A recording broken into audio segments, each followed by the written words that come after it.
오늘은 14번째 강의로 인간이란 무엇이며 참 행복은 어디에 있는가라는 주제로 생각해 보려고 합니다. 이 문제는 인류 역사 이래로 인간이 실험해온 문제요, 오늘 살아가는 모든 사람 역시 이것을 추구하며 살고 있습니다. 학교에 다님도 직장에 나감도 열심히 일함도 모두 이 문제와 관련되어 있습니다. 그러기에 인간과 참 행복에 관한 문제는 언제나 철학의 중심 주제가 되어 왔습니다. 너 자신을 알라고 소크라테스가 말한 것도 이 때문이라고 봅니다. 인간이란 무엇인가라는 문제는 인간을 보는 시각에 따라 달라집니다.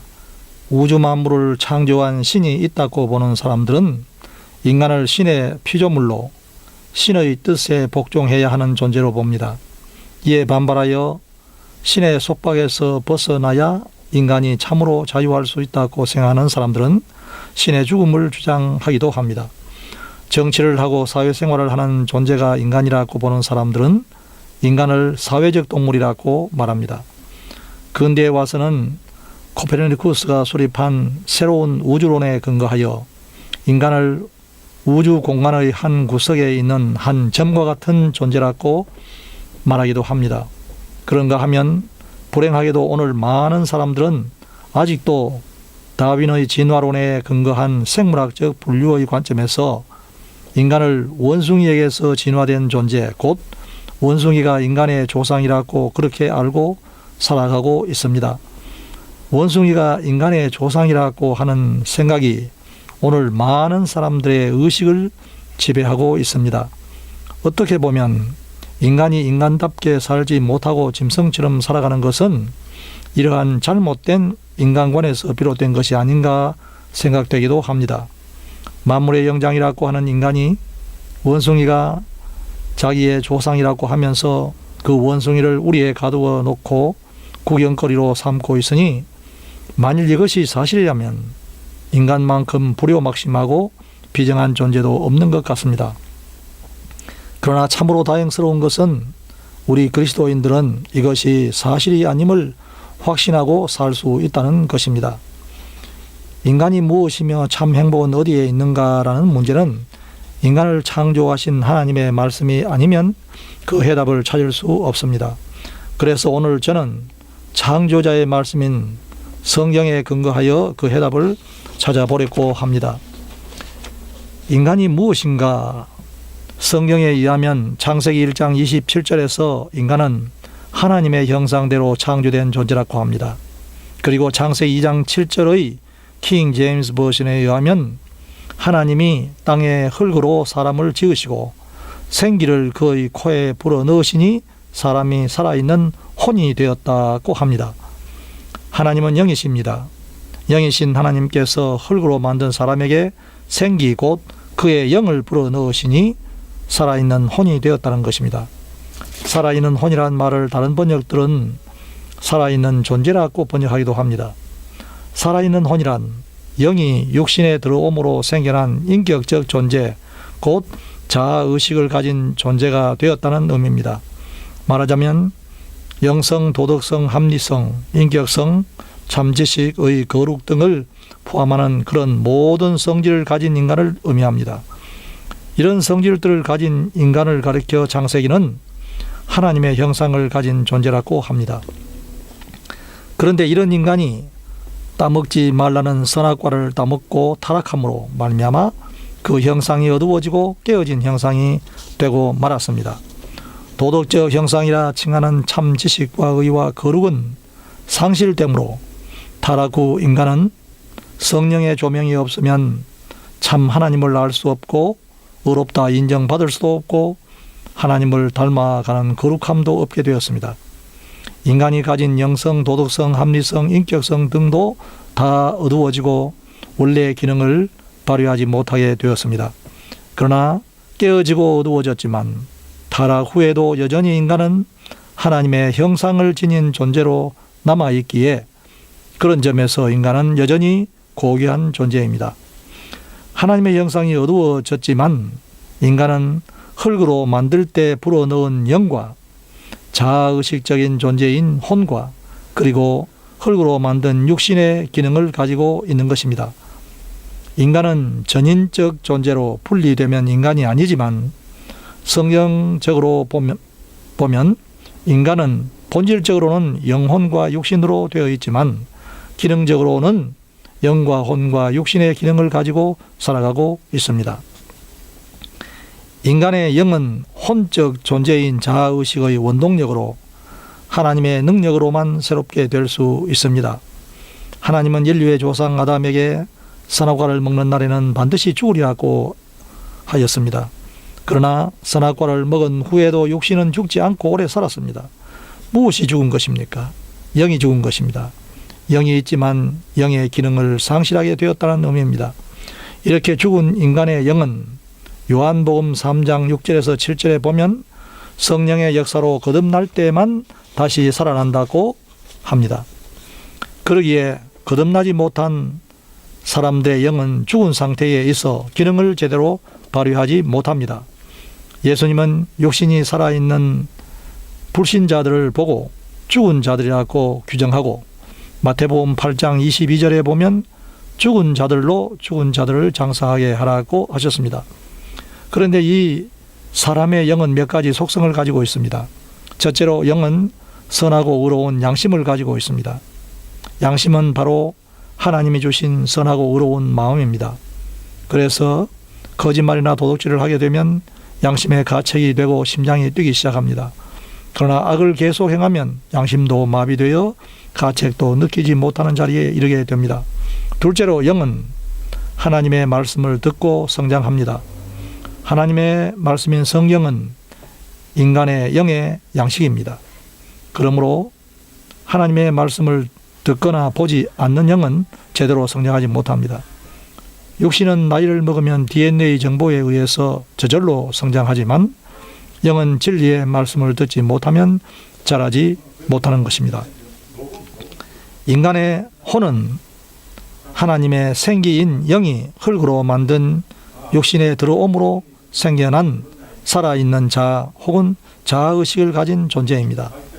기능적으로 볼 때 혼은 영과 육신의 다리 역할을 하며 사람이 이성적으로 생각할 수 있게 하는 내 정신입니다. 혼은 영으로부터 영감을 받기도 하고 양심의 소리를 듣기도 하지만 이를 수용할 수도 있고 무시할 수도 있습니다. 우리가 느끼는 감정과 감각과 욕망은 육신에서 나오지만 혼은 이것을 받아들이지만 통제할 수도 있습니다. 혼은 나의 머리에서 일어나는 나의 정신이요 의식이요 기억이며 학문을 탐구하게 하고 문학과 예술을 지향합니다. 인간은 동물과 구별되는 혼이 있기에 주로 본능에 따라서만 사는 동물과는 달리 이성적으로 생각할 수 있고 본능을 억제할 수도 있습니다. 영은 영적인 진리를 원하는 데 반해 혼은 세상 학문, 즉 지식을 추구합니다. 우리는 학교에 다니거나 책을 읽음으로써 혼의 지적 욕구를 채워줄 수 있습니다. 우리의 육신이 죽더라도 천국이나 혹은 지옥에서 인간의 자아라고 하는 의식 또는 기억은 유지되므로 혼은 소멸되지 않는다고 보아야 합니다. 영과 혼은 분리될 수도 있는 인간의 본질이지만 연결되어 있는 것입니다. 그래서 육신과 함께 하던 영혼이 육신을 떠나가는 것을 가르쳐 죽음이라고 하며 육신을 떠난 믿는 자의 영혼은 천국에서 행복을 누리고 불신자의 영혼은 지옥에서 고통을 당한다고 성경은 가르칩니다. 인간의 육신은 이 세상을 살아가는 가장 가깝고 실제적인 나입니다. 육신은 영과 혼의 통제를 받지만 이를 거부하고 자기 마음대로 행동할 수도 있습니다. 그러나 육신은 결국 늙고 병들어 죽기 때문에 자신의 생명을 유지하고 자손을 번식시키기 위한 본능을 가지고 있습니다. 육신이 자신의 삶과 종족 보존을 위해 가지고 있는 세 가지 본능이 있는데 그것은 생존 본능과 생식 본능과 쾌락 추구 본능입니다. 생존 본능은 살아있는 동물이 죽지 않고 계속 살려고 하는 육신의 본능입니다. 생존 본능은 모든 동물들 속에 내재된 가장 큰 본능으로 사람들은 이 본능 때문에 오래 살겠고 열심히 일하고 운동하고 보약을 먹습니다. 이 본능 때문에 항상 걱정, 근심이 떠나지 않습니다. 직장에서 해고당하지 않을까, 불의의 사고를 당하지 않을까, 암과 같은 큰 병에 걸리지 않을까 늘 불안해하며 걱정합니다. 그러나 이렇게 먹고 사는 데만 연연하여 살아가는 인생은 행복하지도 않으며 사실은 동물의 삶과 크게 다를 바 없는 삶을 사는 것입니다. 생식 본능은 모든 동물은 결국 죽기 때문에 자손을 번식시켜서 종족을 보존하려고 하는 육신의 본능입니다. 짝을 짓고 새끼를 낳아 키우고자 하는 것을 생식 본능이라 합니다. 인간의 육신의 기능은 정해진 본능대로 살다가는 비참한 존재입니다. 종족 보존을 위한 생식 본능을 위해 남자는 성욕이 강하고 여자는 모성애가 강합니다. 그런데 건전하게 사용되어야 할 성이 쾌락을 위한 도구로 잘못 사용되어 성매매 강간 같은 사회 문제를 낳고 있습니다. 육신은 또한 쾌락 추구 본능을 가지고 있습니다. 감정이란 육신이 외부의 자극이나 호르몬 분비에 대응해 표출하는 다양한 심리적, 육체적인 반응입니다. 육신은 기쁨, 슬픔, 미움, 욕심, 의심, 시기, 질투, 불안, 두려움, 좋아함, 싫어함, 부끄러움 등의 감정을 가지고 있습니다. 좋은 물건을 보면 갖고 싶은 욕심이 생기고, 남이 잘 사는 것을 보면 배가 아프고, 슬픈 영화를 보면 눈물이 납니다. 그런데 이런 육신의 감정은 늘 자극받기를 원합니다. 전철을 타보면 요즘 젊은이나 나이 든 사람 할 것 없이 핸드폰을 들여다보며 무엇인가 열중하고 있음을 봅니다. 집집마다 TV를 보며 살아갑니다. 동영상을 통해 기분 전환이나 기쁨을 자극받기 위해서입니다. 육신의 다양한 감정이 자극될 때 그것을 보고 사람들은 재미있어하고 즐겁다고 합니다. 이것은 뇌 신경을 자극해 도파민을 분비하기 위해서입니다. 왜냐하면 도파민이 분비될 때 사람들의 기분은 좋아지고 행복감을 느끼게 되기 때문입니다. 이렇게 볼 때 어떤 의미에서 오늘 많은 사람들은 뇌를 즐겁게 하기 위해, 좀 더 구체적으로 말하면 도파민을 분비하기 위해 산다고 해도 과언이 아닙니다. 우리 육신은 이와 같이 감정이나 감각이나 심지어 약물로 뇌 신경이 자극되어 도파민이 분비되므로 짜릿하고 황홀하고 기분 좋아지기를 원하는데, 이것이 바로 육신의 쾌락 추구 본능입니다. 그러나 하나님의 말씀인 성경은 말합니다. 이 모든 것은 육신의 정욕과 안목의 정욕과 이생의 자랑에 속한 것으로 모두 사탄이 인류를 타락시키기 위해 쥐고 있는 이 세상으로부터 온 것이라고 합니다. 그리고 하나님은 우리를 향해 로마서 8장 13절에서 너희가 육신을 따라 살면 반드시 죽을 것이나 성령을 통하여 몸의 행실을 죽이면 살리라고 경고하고 있습니다. 말을 맺습니다. 인간이 어떻게 살아야 정말 행복할까요? 우리의 육신은 어떻게 해서든지 잘 먹고 잘 살며 쾌락을 누리고 결혼해서 자식을 낳아 키우면서 행복하게 살기를 원합니다. 우리의 혼은 지식을 구하고 예술을 추구하며 사회적으로 성공하기를 원합니다. 그러나 이것이 다가 아닙니다. 인간이 참으로 행복하려면 진정한 나인 내 영이 행복할 때 가능합니다.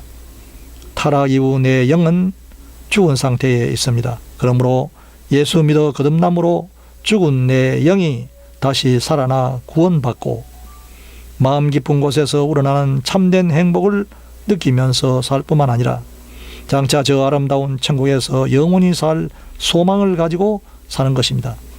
이것이 하나님의 형상으로 지음받은 인간이 진정으로 행복하게 사는 유일한 길입니다. 참 행복은 바로 여기에 있는 것입니다. 목회 생활도 혼적 자아인 내 지식, 내 정신으로 가르쳐서 머리 큰 교인들을 만들어내는 것이 아니라 영이 거듭난 새 사람으로 십자가의 사랑에 매여 미친 듯이 일함으로 가슴 뜨거운 예수 닮아가는 신자들을 만들어낼 때 정말 행복할 것입니다. 하나님의 말씀인 성경에 의하면 육신의 죽음 후에는 심판이 있고 천국과 지옥으로 갈린다고 합니다. 예수 그리스도를 믿고 내 영이 거듭난 사람은 천국으로 인도되고 그렇지 못한 사람은 심판받아 지옥으로 갑니다. 죽음과 심판의 두려움이 있는 이상 인간은 누구든지 진정한 기쁨과 행복을 누릴 수가 없습니다. 늘 불안하게 살 수밖에 없습니다. 아무리 세상적으로 잘 살아도 내 영이 사후 심판받아 지옥으로 떨어진다면 이보다 더 비참한 일이 어디 있겠습니까? 내 속에 있는 내 영이 행복할 때만 우리는 진정한 행복을 느끼며 이 땅에서 가치지향적이고 남을 잘 살게 하는 멋진 삶을 살아갈 수 있는 것입니다. 경청해 주셔서 감사합니다.